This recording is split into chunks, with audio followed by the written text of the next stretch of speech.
You got it. It's not working. I'm having it right now. It's not working.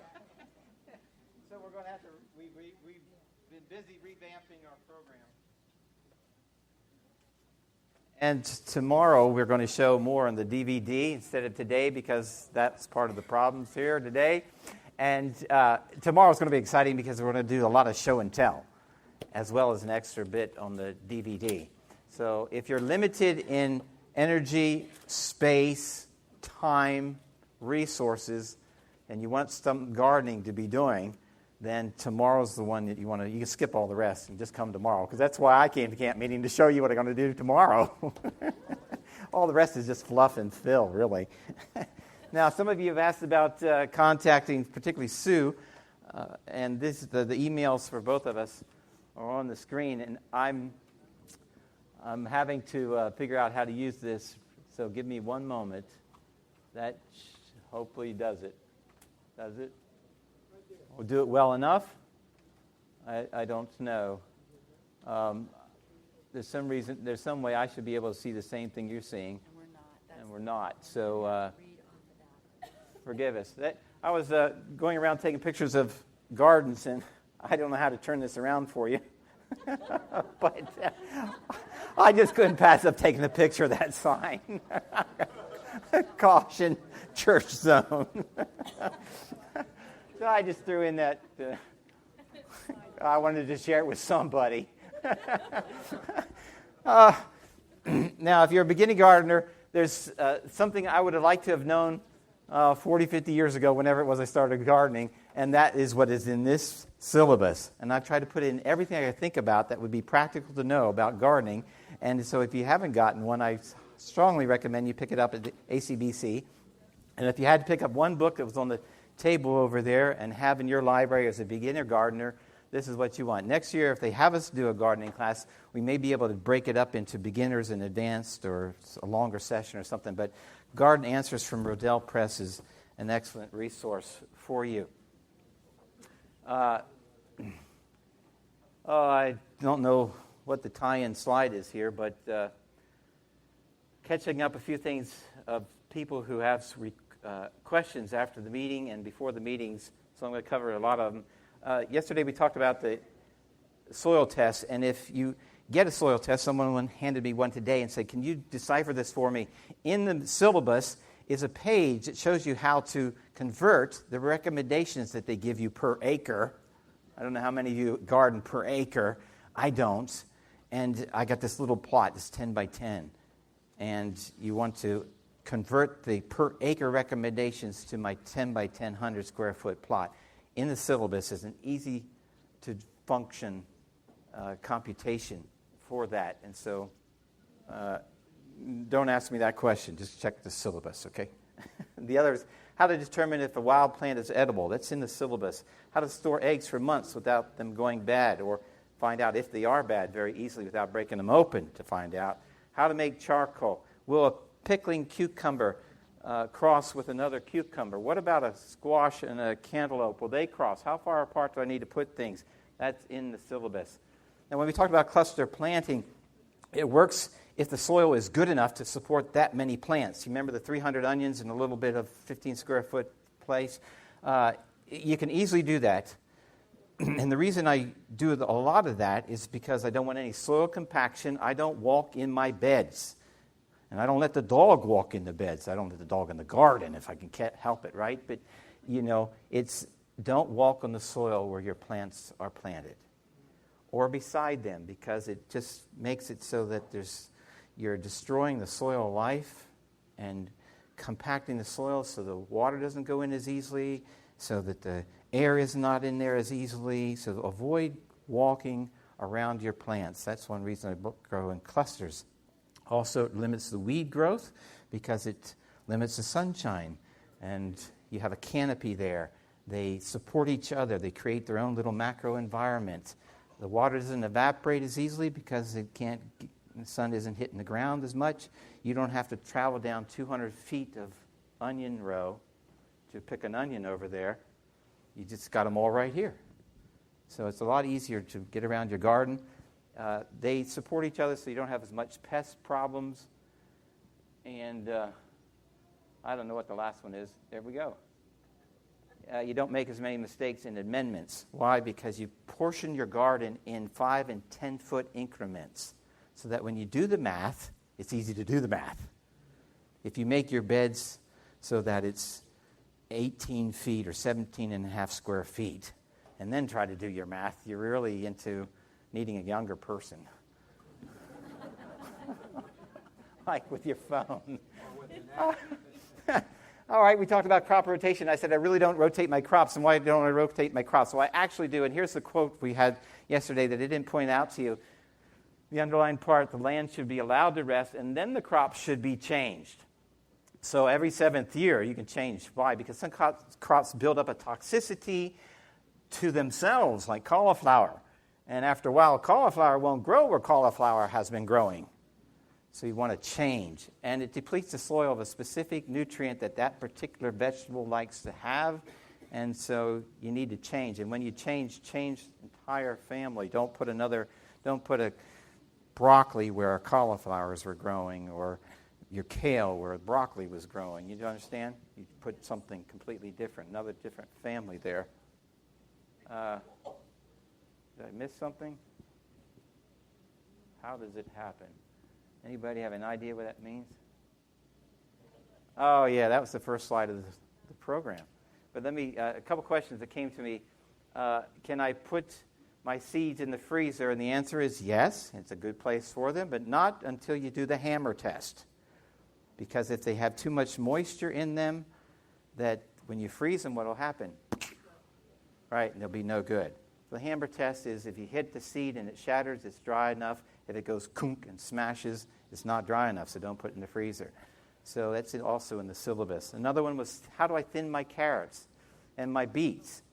Well, you cannot plant beets far enough apart that you do not have to thin them, because the seed of a beet is a fruit, and it's multi-seeds in every one of those little pieces that you're planting in the ground. So you'll get 2 or 3 beets every place you put a seed.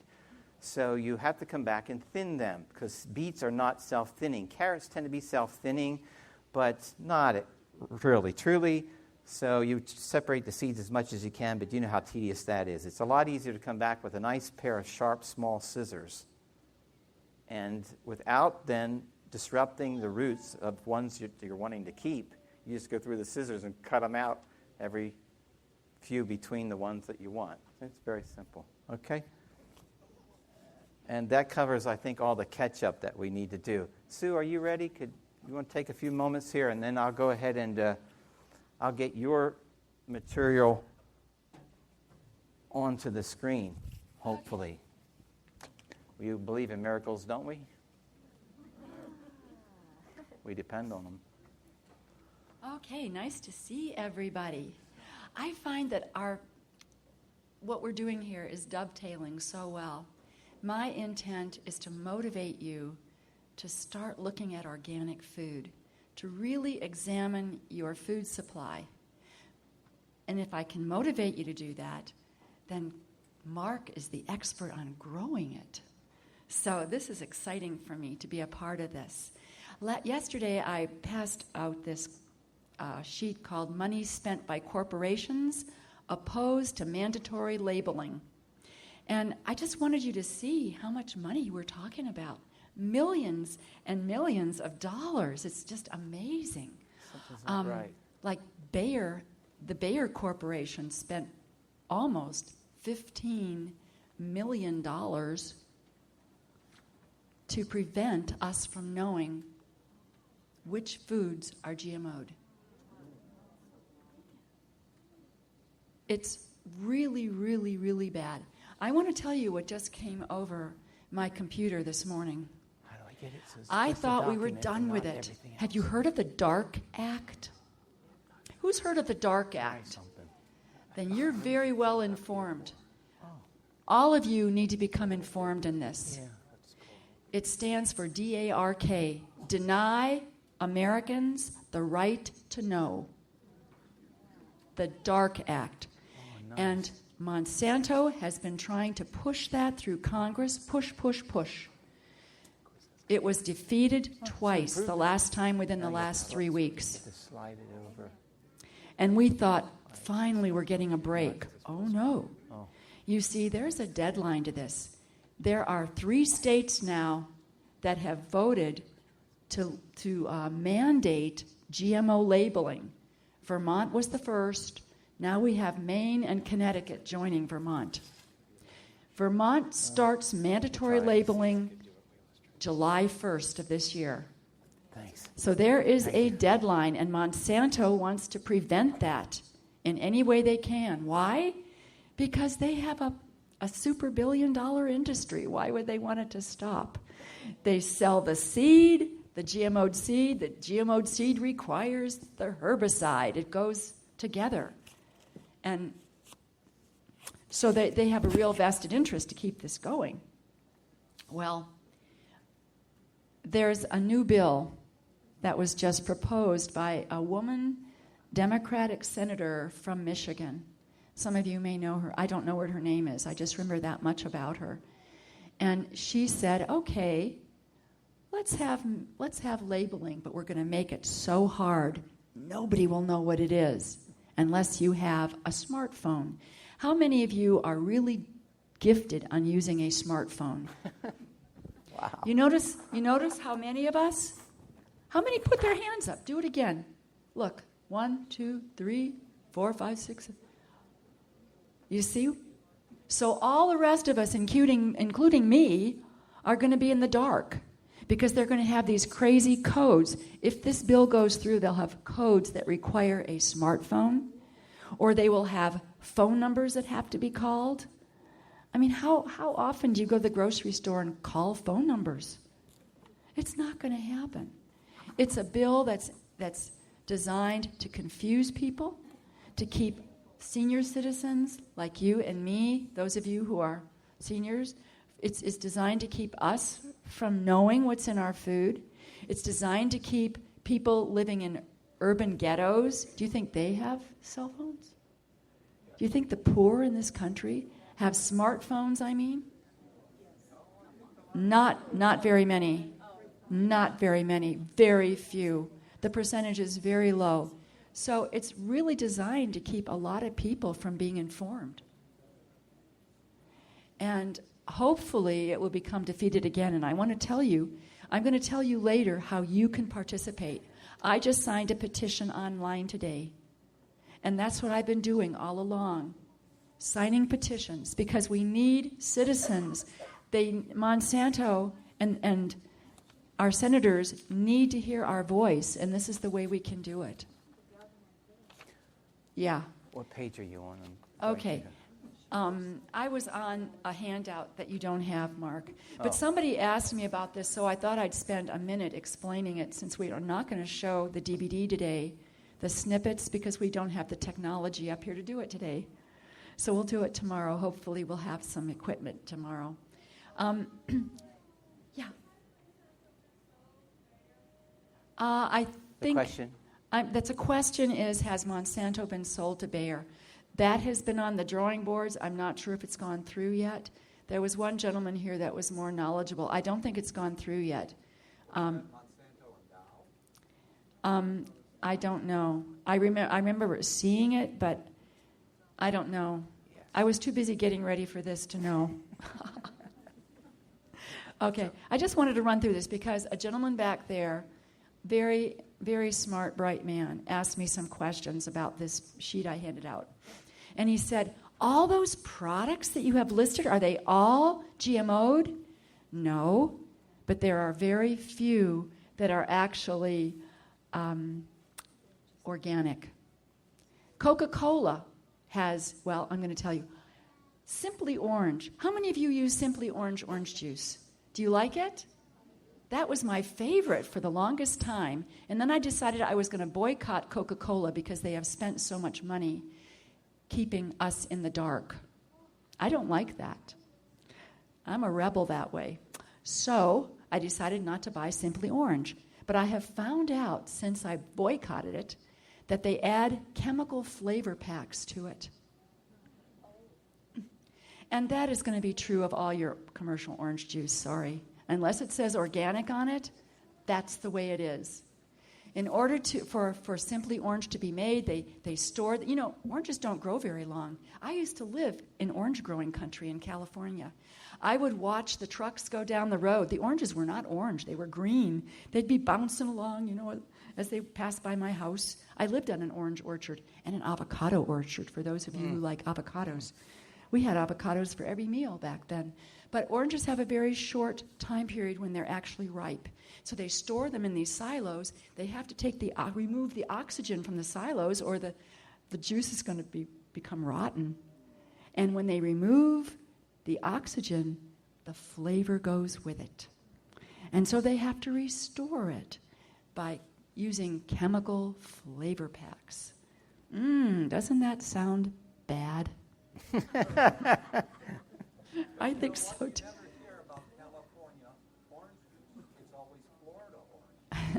Oh, California has their share of orange juice. I watch those trucks every day.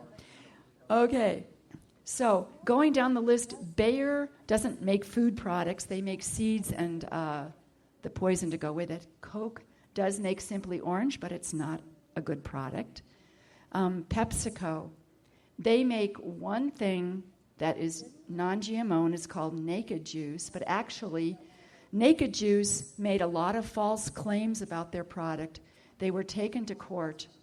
It's not organic. Not organic. So let's see, I'm going down the list. I'm looking at Kellogg. Okay, Kashi. How many of you use Kashi cereal? More false claims. They used GMO oil in their cereals. And the industrial GMO'd oils are corn, canola, soy, cottonseed. Those are the four. Yeah, so they made claims. They have promised that by the summer of this year, they will be all non-GMO. What do you think of that? Amen.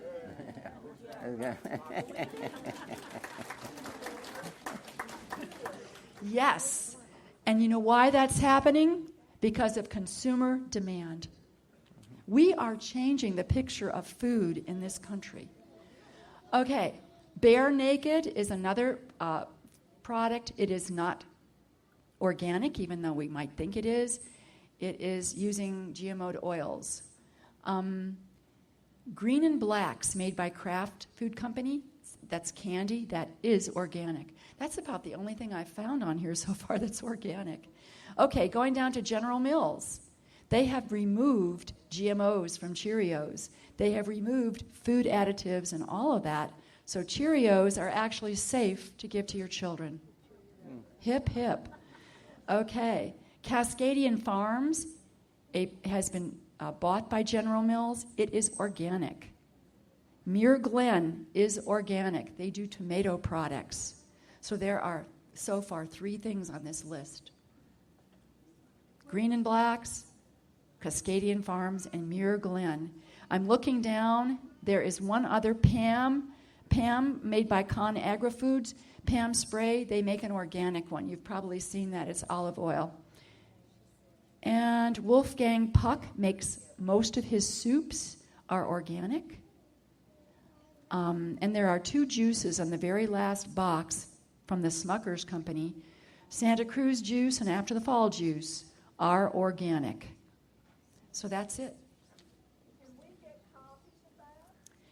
I had this out. I have a few copies left. Mark, would you like? Oh, let's give it to somebody to do the last one. I just have a few. They were out in the chair yesterday. Oh, we only have like 2 of them. If you need something, use my. If you're computer capable, email me and I will email this stuff to you. That's all I have. I'm sorry. It was, Santa Cruz and After the Fall. Those are good juices to serve to children, but don't serve the other ones. Yes.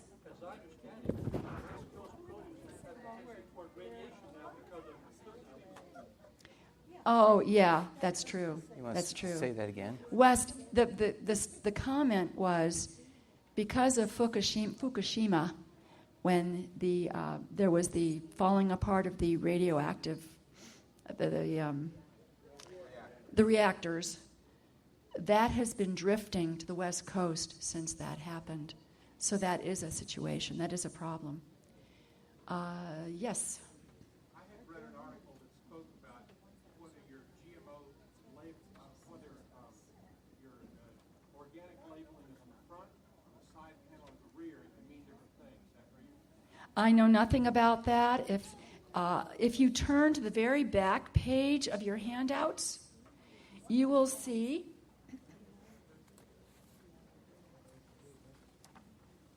tips to avoid GMOs.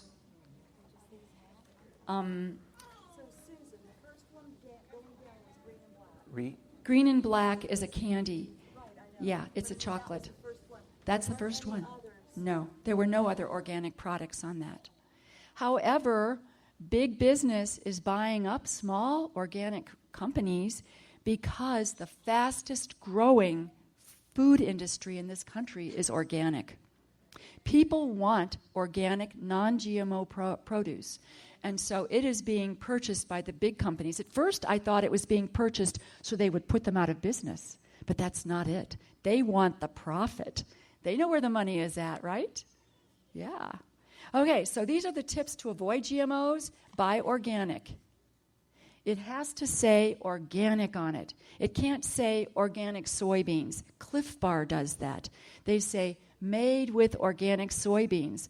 But they use sugar, GMO'd sugar. They use other products in there that are GMO'd. So that is kind of faulty, phony advertising. You have to be very careful. The whole product has to say organic. Yes, sir?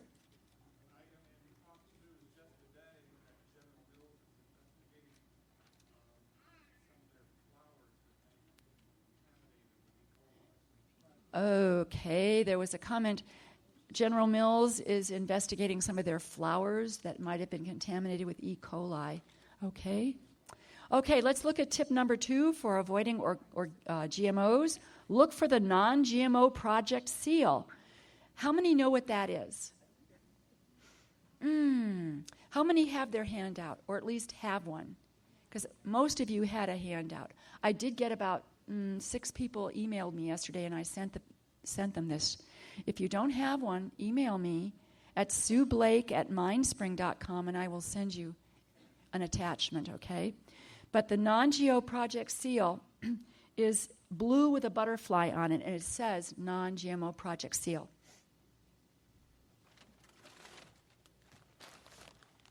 This is very typically found in our grocery stores now. This is late July corn chips. It has the project seal right here, and it has the USDA organic on it. So this is a really good product if you want to enjoy some corn chips. I usually take these to Mexican restaurants because I don't eat their corn chips.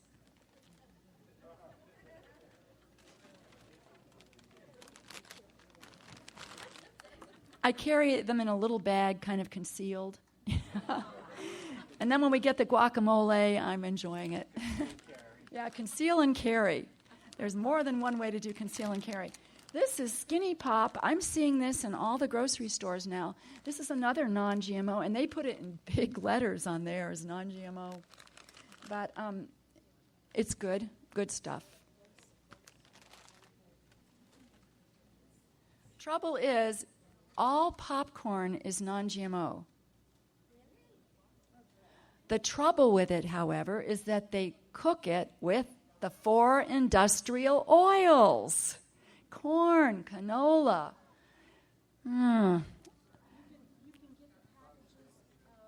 A question? Oh, microwavable popcorn comes without that? Okay. Okay. It comes without oil or salt. Okay. But the industrial oils are in just about every brand of popcorn I have seen on the market. I read oil. That's all I do is spend my day reading labels. Yes, Beverly.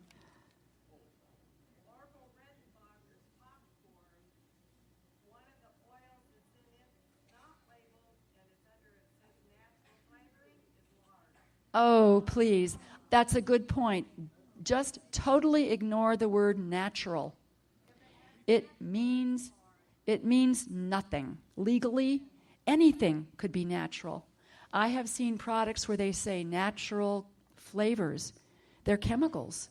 They're excitotoxins. They're addictive. Natural does not mean organic or good for you. It does not. Simply ignore it. Okay, I'm going to have to get into the bulk of my... I need to get into this. So those are the ways that you tell what GMO good things are. You look for the non...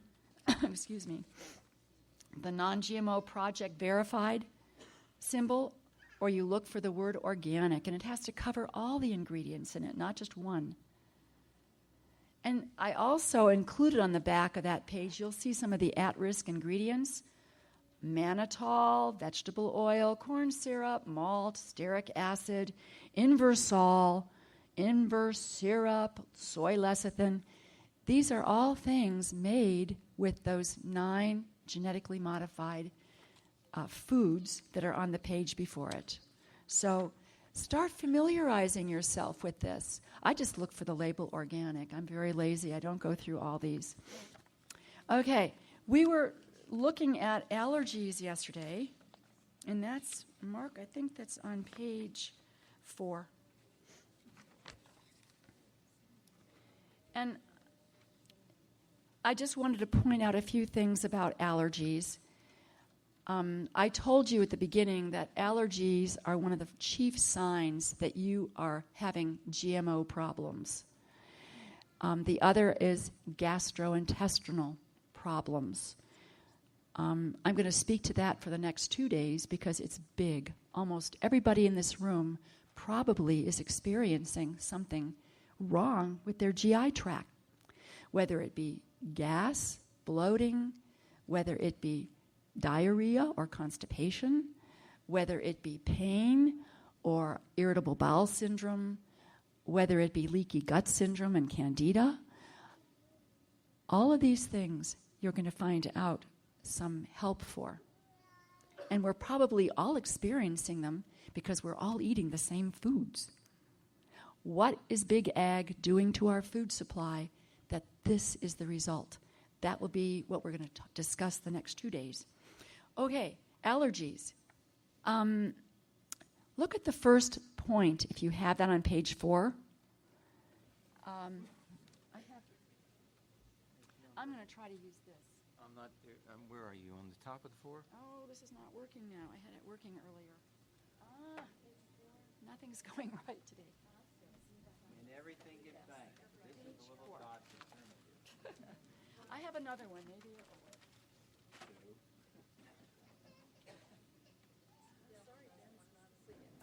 Yeah, we could have used Ben. We could have used anybody under 30. Right, let's see. Okay. Okay, we're not on page. You're on. Oh. This is not the same one. You know what? I think he copied the wrong one. That's not the abbreviated one. Okay, I'm just going to give up on that. It's on page 3. All right, I don't have the time to figure this technology out, so I'm just going to march forward. If you're with me, Mark, can you find where it says exposure of infants to GMOs and formula? If I had it written.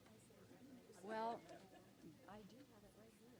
Exposure is this before number 7. Okay, we're going to try to find myth number 9.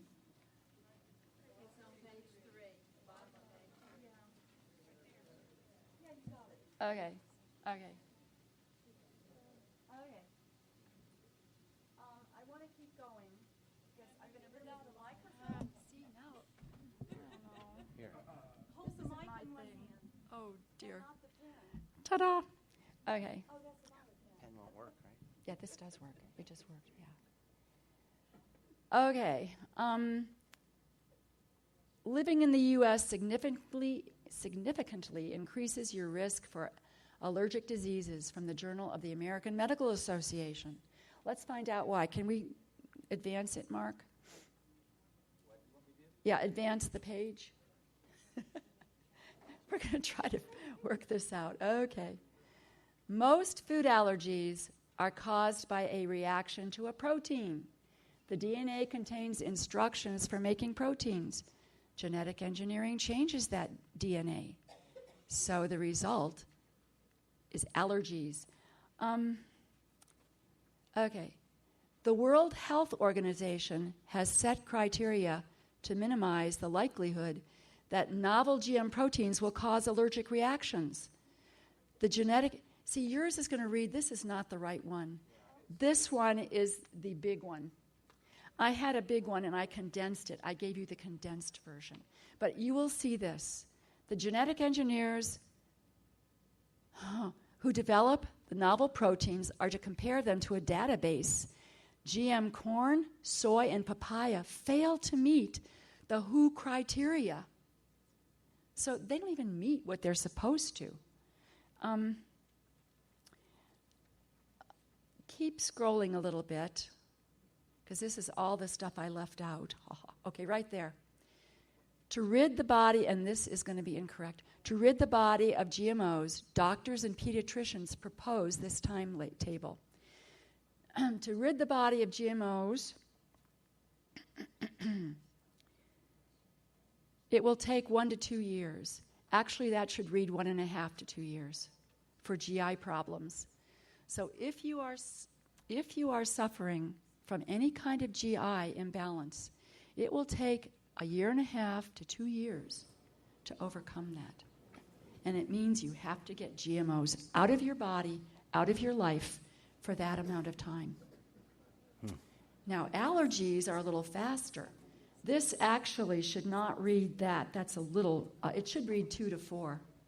2 to 4 weeks to get rid of the reaction from allergies. Okay, allergies can go away a little faster. That doesn't mean you can go back to eating whatever you were allergic to. It just means that you won't have the rashes and the headaches and whatever else you had. We talked about exposure of infants to formula. There's something else.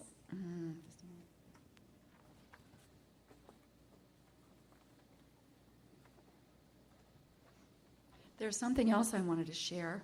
And this is true for the natural veggie burgers, which all of us are eating. How many of us eat Morningstar?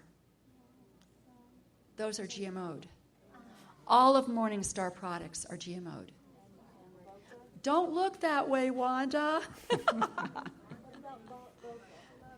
You add with Baca burgers, 1 or 2 are okay. You have to read the labels. There are some products, yes?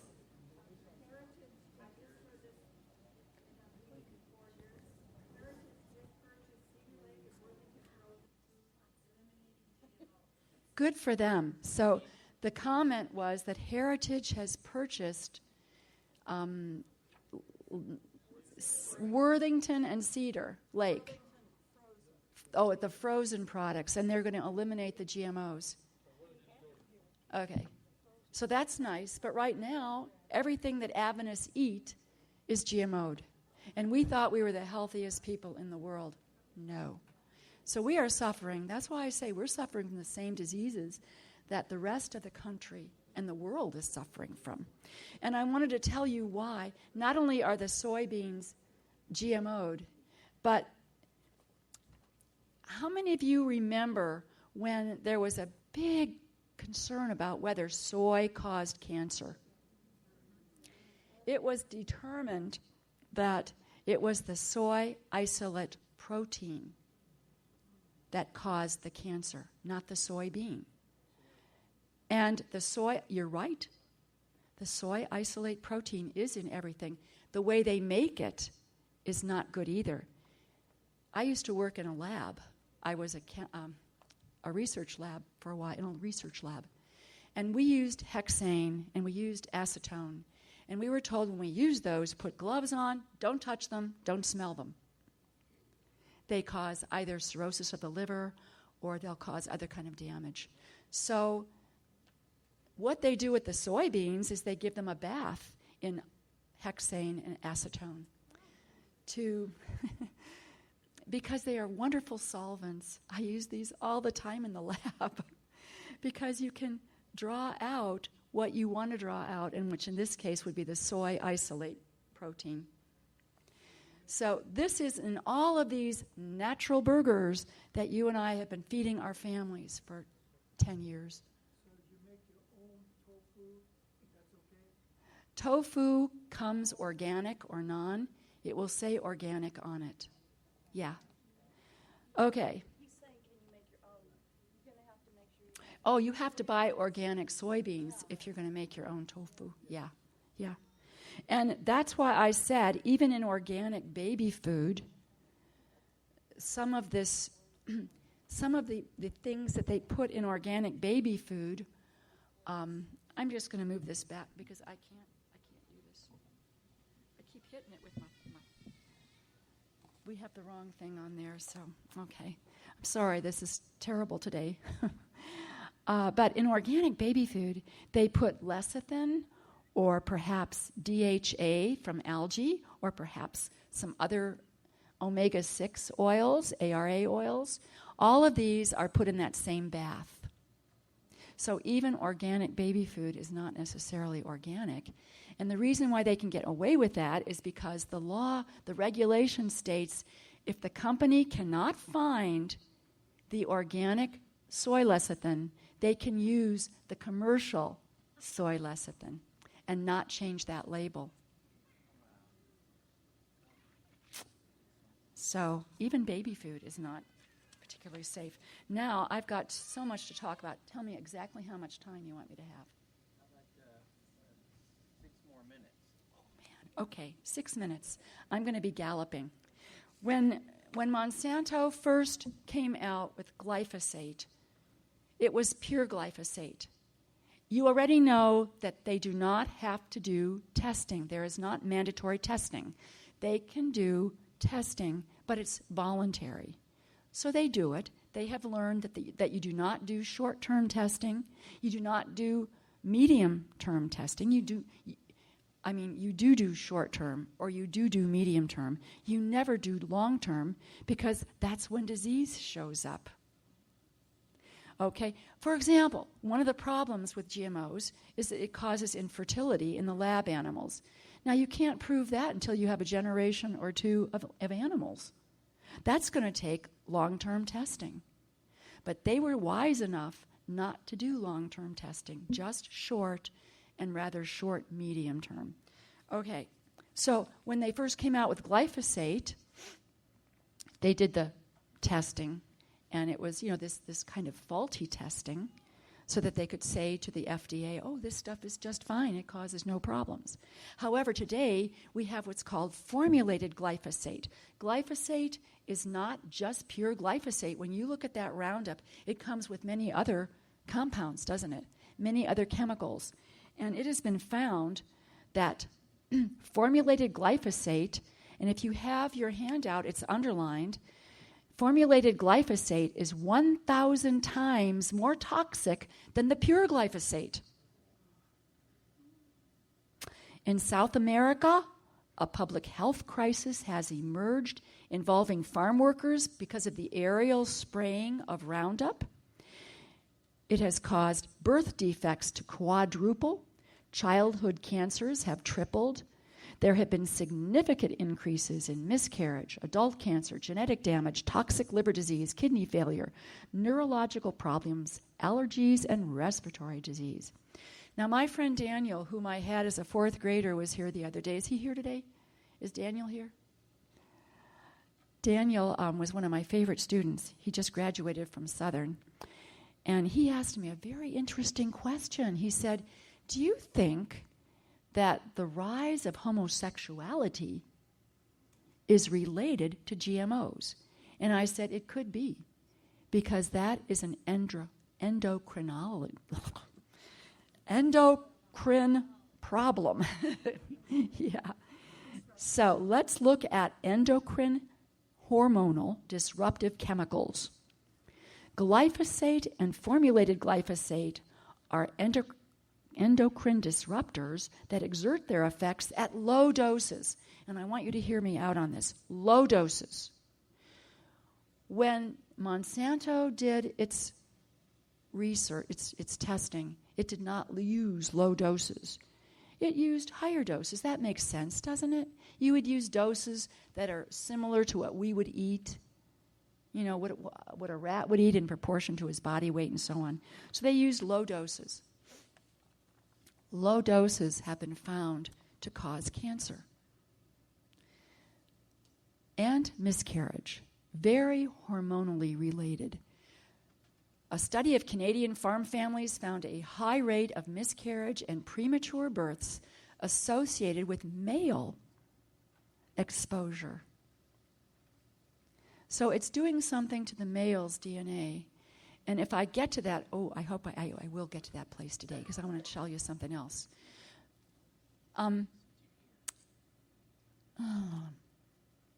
Okay, looking at infertility. Austrian researchers found lab animals fed BT corn had lower birth rates with increased infertility. In Russia, the lab animals fed genetically modified soy experienced a 50% mortality rate and gave birth to infertile babies. In another experiment, hamsters' offspring were infertile by the third generation. You need those long-term tests to really reveal what these things do. That's the reason, by the way, that Russia doesn't even allow genetically modified things into its borders. Okay, I want to look at cancer. You already heard from me that last year and last March, the World Health Organization said that glyphosate was a likely causes cancer in humans.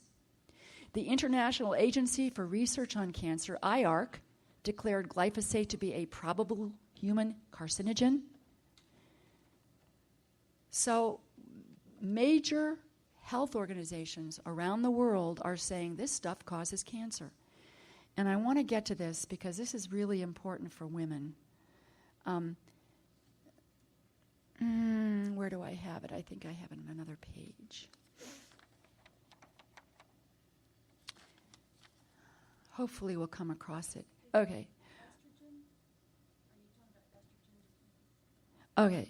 I can't spot it off the top of my head. But, yeah, okay, there it is. It's one of the talking points under cancer.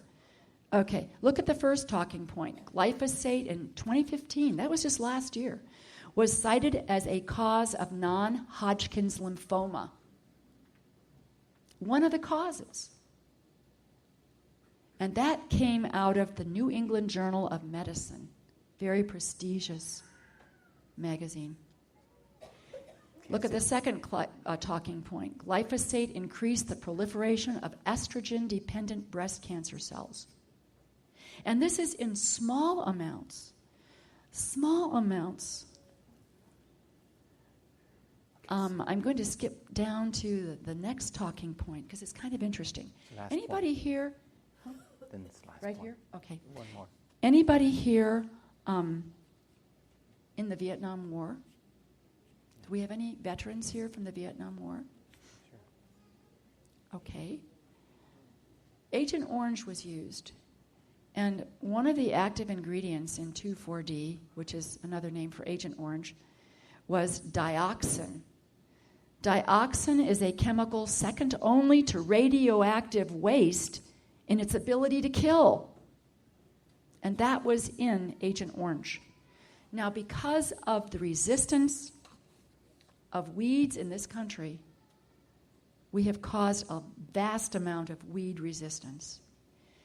Stronger and stronger herbicides are being used on our farmlands. And one of the herbicides is a combination of Roundup and Agent Orange.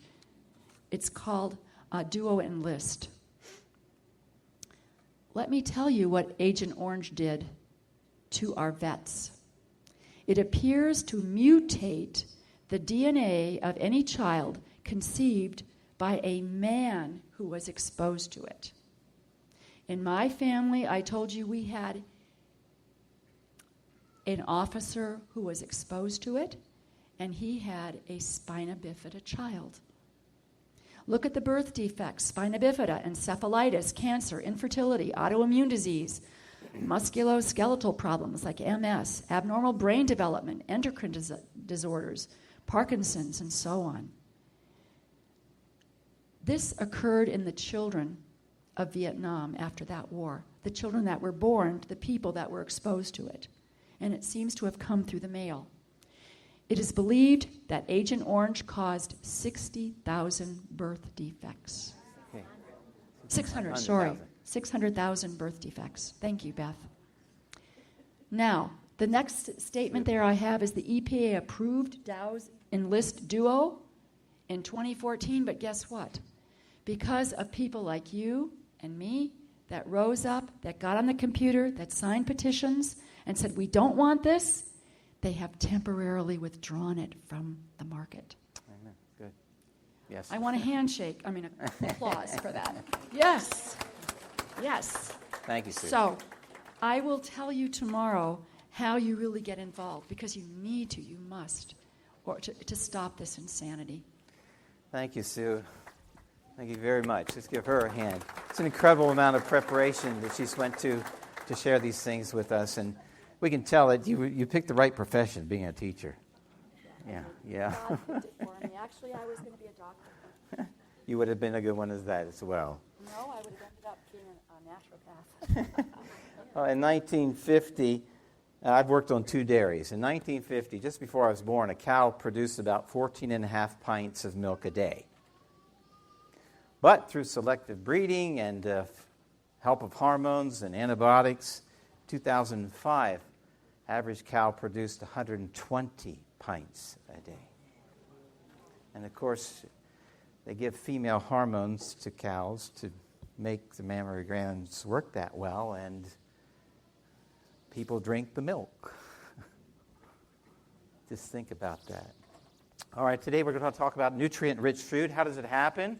And if it's not in the soil, can it be in the plant? No, not hardly.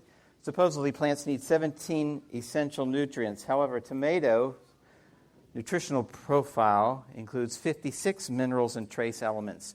So if we're just focusing on the 17, we're not growing that tomato like it needs to be grown and like it wants to be. So the more you mineralize the soil, the better the produce, the taste, and the shelf life that you will have. And that we talked a little bit about that yesterday. These are the environmental, water and air elements, carbon, hydrogen, oxygen, and the macronutrients, nitrogen, phosphorus, potassium, calcium, magnesium, and sulfur, and then the micronutrients, or the trace elements that are needed. Supposedly, people need 32 of the essential elements for optimal health. So these are the 15. Let's go through them quickly. You got it? Okay. So if you don't make food your medicine, where will you get the essential elements you need? If you're only given this plant, typically the plant is NPK, 3 elements, 10, 10, 10. And so there you got 30 pounds out of 100 pounds that you know what's in it, in the bag. People focus on those 3 elements. And you ever go to a pasture where you have the horses and cattle and, pasturing, and they've got this lush green spots all through the pasture where the grass is high and they're not eating because they don't want nitrate poisoning because it's high in nitrogen at those places. But we throw it on our gardens because we want rich, green, big vegetative growth in potatoes. We don't have enough sense. So where are we going to get it if it's not in the food? Are we going to get it in the pill? Well, when you pick, you're going to start with seed. When you get your seed, it should come an organic seed, because an organically grown plant that produces a seed that you want to replant spend its time trying to get its nutrients by working out a relationship with microorganisms in the soil. And it's got a good system going there. It didn't depend on manures, and it didn't depend on high nitrogen fertilizers, chemical fertilizers to grow. It was symbiotic with nature. And so when it produces seeds, those seeds have a lot more vitality than one that was grown with chemical fertilizers. So start with very good seeds. And these seeds and the open pollinated seeds have more vitality, more mineral content. They'll produce more for you. And you want nutrient-rich food, so start with the seed. In the syllabus, there's a good section on heirloom and hybrid seeds. I use both because some years the weather is such that a hybrid's going to do better than an heirloom. Sometimes an heirloom would be better than a hybrid, but I'd like to eat every year and year-round, and so I cover my bases. You know, a hybrid is not a problem. Naturally, hybridization takes place in nature. It just takes 7 generations for it to become an heirloom or an open pollinated variety. I mean, we started out with some kind of dogs, I don't know, and we bred them and bred them together and then bred some more together, and we got those traits and that were found in that one and bred them together, and finally we got schnauzers that can breed, and they still produce schnauzers. They don't produce German shepherds or something else, right? The DNA has stabilized over a period of generations. Same thing happens with plants. So hybridization is not a bad thing. Feed the soil, not the plant.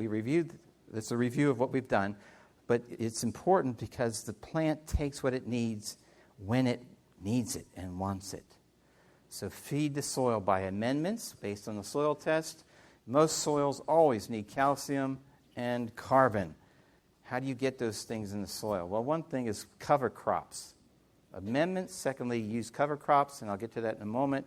Compost and mulch is a review, but mulch, remember, is on top of the soil. Compost is put in the soil. How much compost do you need? We did not cover that. 6 5-gallon buckets of compost and 100 square feet of gardening is what you want to shoot for. Okay. Well, that's a lot. It starts out as a lot, doesn't it? And as it decomposes down, it's surprising how little you get, isn't it? And in the syllabus, it shows you a lot about the composition of compost and CNA ratios and things like that. Now you say, "Oh, I'm kind of discouraged about gardening after you tell me all these things." Well, I'm telling you this: you don't need to be, because it may take a long time to get your soil into good condition. But the Lord made a lot of food out there that likes lots of different kinds of soil.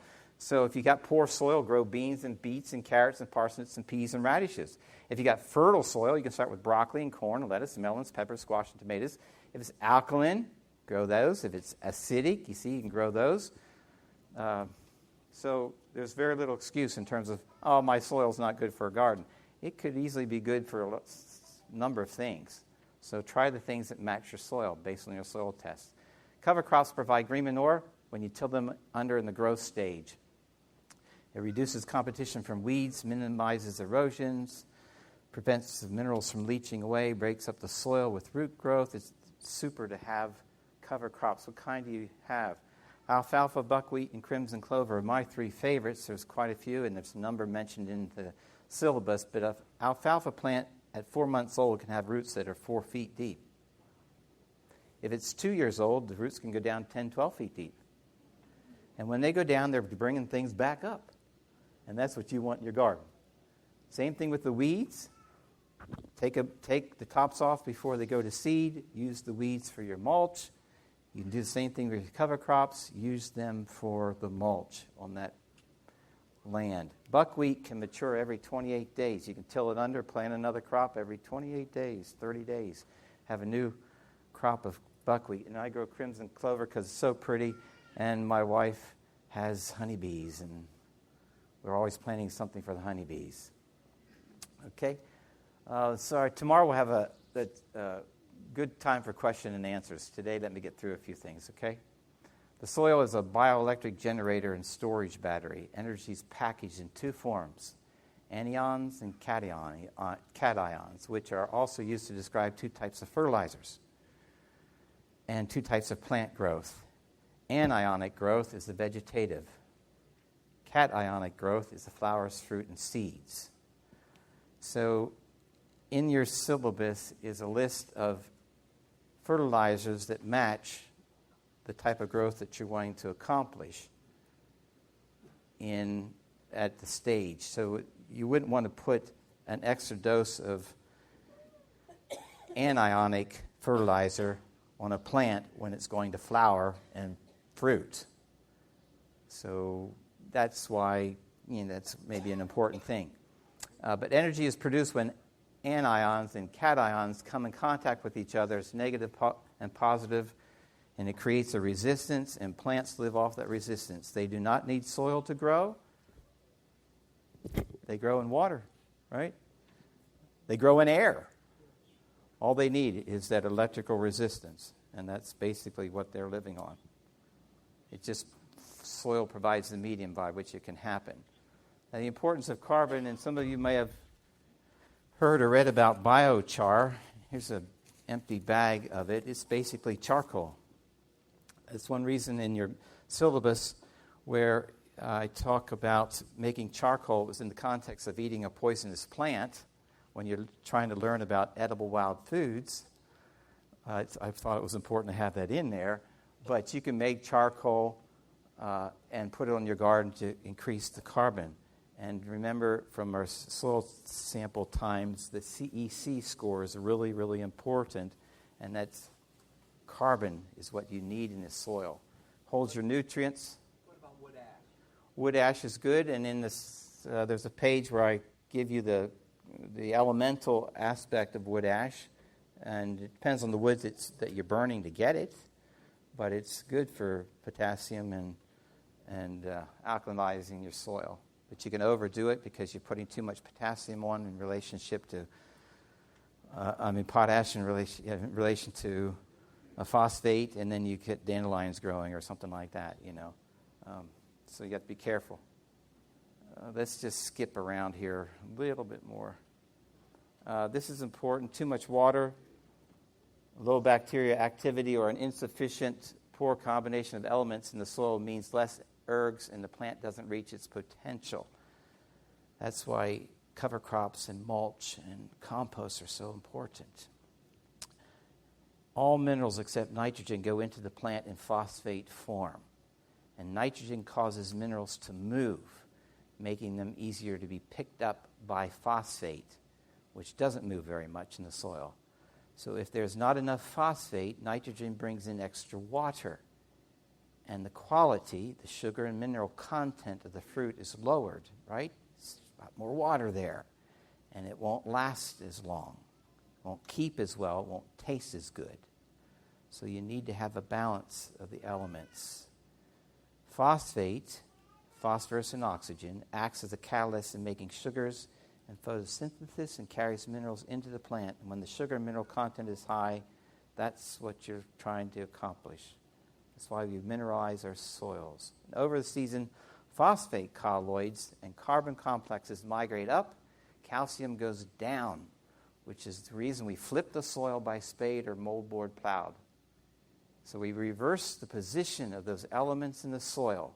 And when we reverse the position, they want to go back to where they were, which makes them move like this through the soil, and it creates an electrical resistance, and that is what the plants are living on, essentially. So you take and flip them around, and then you got them working for you. If you just leave them where they sit, they don't have much resistance. That's why when you do the raised beds, you notice in your syllabus, you put down gravel first. In this part of the country, it would be good to use that kind of rock. And then your soil on top, and you just created a little battery, which increases the electrical energy, which is what the plants need to be living on. I'm sorry about this. We need a whole class just on that, don't we? Okay. Well, the problems, we're going to move to the problems in the next few minutes, and that because I have so many questions about what do I do about weeds, what do I do about diseases, and what do I do about pests. Weeds are your friends. Think differently about the weeds than you do. They tell you what is happening in your soil so that you can make the appropriate changes to your soil, and then you eliminate the need for the weed to grow, because most weeds are those really stubborn things with the long roots, right? And they're down there bringing back to the top of the soil the very things that your soil needs. So they're not your enemies. They are your friends. Use them to restore your soil and to tell you what is needful in your soil. But if you like to kill them, there's a killer recipe on page 24 in your syllabus. Okay? It's about the most non-toxic, cheapest way to address the noxious weeds. You may have to give them a few more doses than you would if you were using glyphosate, but it's a whole lot better. Okay? Now, here's just an example of what weeds are telling you. if you have chickweed and henbane and lamb's quarters and red clover and purslane and burdock growing in your soil, it's telling you you're doing something right because they only grow in fertile soil. And so when I looked at our corn patches last year and saw it was completely covered with chickweed, my first response was, wow, it is great. Because it was just completely covered. And the year before, a section of the garden had purslane everywhere. Of course, you can eat both of them. So if you're really hard up and had a bad corn year, eat the weeds that are growing there. And the chickens love it as well. But there you have it. And if it's low fertility, you got daisies and dandelions and clove, crabgrass and mullein and plantain, Queen Anne's lace and ragweed and thistle and yarrow. You got poor soil. If it's compacted, those weeds are grown. If it's acidic, if it's alkaline, you see what is growing there is telling you what your soil is. And so if you learn your weeds very well and what they like, you can forget your soil tests. A guy asked me this week, he says, you take a soil test every year. If I was making a living at this and trying to, I would probably get a soil test every year. It would tell you what direction your soil was traveling and the fertility in it and things like that. It would be very helpful if you try to make a living. But I don't take soil tests. I haven't for years. Twice in 15, 16 years. Because that's an easy shortcut. Because then someone else tells me what I need. I just go to the store, I get the stuff, I throw it in the garden, forget it all out. It didn't teach me anything, much. But if I had to pay attention to learn by what's growing in the garden, how the soil is behaving, how does it smell, how does it compact, then I'm going to learn something because I'm dependent on that. So I encourage you to learn your weeds. Secondly, is a pests. Well, I believe these are not your enemies as well. Just as weeds are not. These are your friends. Because it's telling you what's wrong in your garden. Because if you have an infestation of one particular thing, I believe that maybe the plant that is growing there is not healthy. And it's putting off an odor or a light spectrum by which it attracts the plants that the pests that the Lord says, this is your job to eradicate the weak species, or the weak of the species, so they don't propagate and produce poor seed, which will only weaken the species further. And so if your plants are being consumed by pests, it may be a great blessing to you. Because who would want to eat fruit from a sick plant? Right? Unless it's the only food you have, then you might want to eradicate the pests. But the pests are telling you something, so what are they telling you? Now, if you have to address the issue, this is how it's typically done. There are bugs in my garden, therefore there must be a lack of pesticide. You apply a pesticide and voila, bugs are gone. Therefore, my theory is proven to be true. The cause of the problem is lack of pesticide. No, what we do, there are bugs in my garden, therefore there must be a lack of nutrients. When do you get a bug? When you violate the laws of health. Or you're really mean and you never get sick because of that. But, you violate the laws of health, you get a bug. When does your tomatoes get a bug? When something isn't right. So what isn't right? It gets you to pay a very close attention. The best fertilizer in the garden is the footprints of the gardener. You begin to pay very close attention. You notice things, as White says, daily. Just like your devotions. Commit yourself to the Lord daily, first thing in the morning. Go out to your garden daily, first thing in the morning. Look around. See what's happening there. Your plants are stressed. You add nutrients. And the result is they go to your neighbor's garden. My neighbors have big trouble with Japanese beetles. I have grapes and raspberries and things that Japanese beetles typically like, but I don't see any here. One or two strayed away. Basically, they're all at the neighbors. Okay? Diseases. Are you going to treat the cause or the symptom of your disease? The cursed causeless shall not come. because of lack of time and knowledge and resources, it may be necessary for us to treat the symptom. But then determine what it is. Is it a bacteria or a virus or fungus? And today you can just look all these kind of things up on the internet. But don't do it without prayer. Because I believe if you're a tither, you have the right to ask that because God invites you to do so. You know, it wasn't that long ago I had a really bad case of hiccups. Like bad enough, I said, Doc, you got to help me. The doc says, I can't help you. I'll call my buddies. He had 3 doctors tell me there's nothing they could do for me. I thought I was going to die. We take care of the community cemetery across the road from us, and I read tombstones a lot, and, you know, it says this and this about somebody. But, you know, it popped in my head after about the 6th day that I was going to die. And the text came to me where it says that King Asa, you know, where it lists all the kings, how long they served and as king and what they did and where they went with their fathers and so on. It said King Asa, he sought the physicians but failed to seek the Lord and died of a foot infection. That's what it says. And I thought, my son's going to drive by here on the mower, take care of the cemetery someday, and on my tombstone it'll read, he sought the physicians and failed to seek the Lord and died of hiccups. And why didn't I pray? So he prayed, and then the next day the hiccups were all gone. I thought, why didn't I pray 6 days ago? So why do we wait and fight and struggle and stress over things that are happening in our garden and not pray? Pray. Pray for wisdom. As we learned, that the angels are there with you, right? But if you have to come to the point of using something, I recommend that you use something very, very mild and simple. Lime sulfur on your trees when it's the dormant time in their lives. But if you're going to use something in your garden, then if you take this humble hydrogen peroxide, mix it with 4 parts of water, put it in a sprayer, that'll take care of almost all things to prevent them from ever starting as a problem in your garden. If they, things like fungus and mostly. Okay, if you're going to go to the blights, well, Serenade is also very good. It's a bacterial one to use. If you want to deal with blight in the most mild way, then I purchased these for $2.95 a piece. It's a huge amount of dosage for most gardeners. You use it all year long.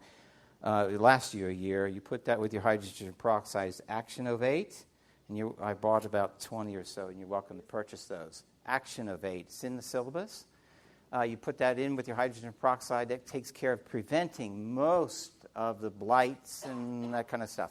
If you're interested in knowing how to grow better tomatoes because of the diseases of tomatoes, there's about a full page in the syllabus just on tomatoes, blights, copper, sulfur, fungicides, and things like that. Copper is pretty good, a copper-based, and they have some that you can use for organic growers. Bordeaux, Cosite, Bonide makes one.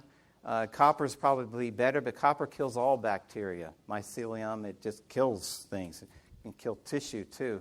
So you want to use it discriminately and only if you have to. And it's nice to know what the disease is so that you're treating it with the right kind of thing. But copper is a pretty good general thing for most fungicides, bacterial infections, and stuff like that. But that's one of the big guns. It's one of the mildest big guns, and use it discriminately. If you use sulfur-based ones, then you want to make sure the temperature isn't over 85 degrees because that will destroy plant tissue from it as well. But a bunch of that stuff is in the syllabus. Okay, 5 minutes or 10? That was one hand, 5 minutes. And then I'll stay by for an hour afterwards if need be. All right, great, we got it. Oh no, a few more things. Mr. Grouch or somebody like that, it has a store in Clyde that has lots of little things there that you might find interesting to your garden or your lifestyle. This is a sharpening stone that somebody brought me from there to show, and it's excellent. You should have a sharpening stone or a grinder somewhere. Pests. We've got to deal with deers and moles very quickly here. There's a new product on the market. It's called I Must Garden Deer Away Guaranteed. So if you don't have a big fence and you can't come up with another way. In the syllabus, there's several ways to deal with gardening, but someone shared with me today that they use, now it's their third year, guaranteed in their experience, and they probably have smart deer where they live, and that is old VCR videotape strung out like strings around the garden, right? The flickering things keep their deer away anyhow. Somebody asked me about moles. I have from last year mole weed. This has withstood sustained 60-mile-an-hour winds in the back of my truck for 3 hours. I still can't kill it. So you're welcome to it if you like, but just don't blame me. But it does keep moles and voles away, and it's a lot safer than castor beans that your child could come up and eat and die from. And most mole-away stuff that's on the market, and some is there for organic gardeners, you can buy it at a box store like Lowe's. You have to reapply every 30 days or something like that. So there are plastic bags here and seeds of mole weed is what the name of it is from last year's seminar, and you're welcome to take as much of those as you like, and I will not be taking any home. I have an adequate supply there, so don't feel like you need to leave any. Okay, 2 hands, Dick. Lehman's Amish Supply. They have a mole chaser. It's just you put on a piece of pipe, and it has a With the rattle, swirly. on the ground, and it does work. I've got an orchard that doesn't have moles. It's all moles. All right, the swirly gigs or whirly gigs that you can put in the ground. Vibrates. This one, It's tall. It's like a windmill, but it lasts for years. it picks up Lehman's is a great non-electric catalog supply store that have all those interesting things. It's good, Dick. Thank you. They're currently out of stock. They're out of stock. Why? How many did you buy? Okay. Yes, ma'am. My husband wanted me to ask if PVC board is okay to make raised gardens. If PVC board is okay to make raised gardens out of, I have no idea. I have an idea, but I'd have to be making it up to be. I could bluff, but no, I don't think so. But I'll try to find out by tomorrow. Okay, I'm sorry we had to quit. They say it's the end, so I'll be here afterwards. Thank you very much. Let's have prayer. Father, we appreciate so very, very much the wonders of your grace and the knowledge that we can come to that better glorify you and live in such a way that better serve you. Pray that you will do the miraculous once again in each of our hearts and minds. And thank you in Christ's name. Amen.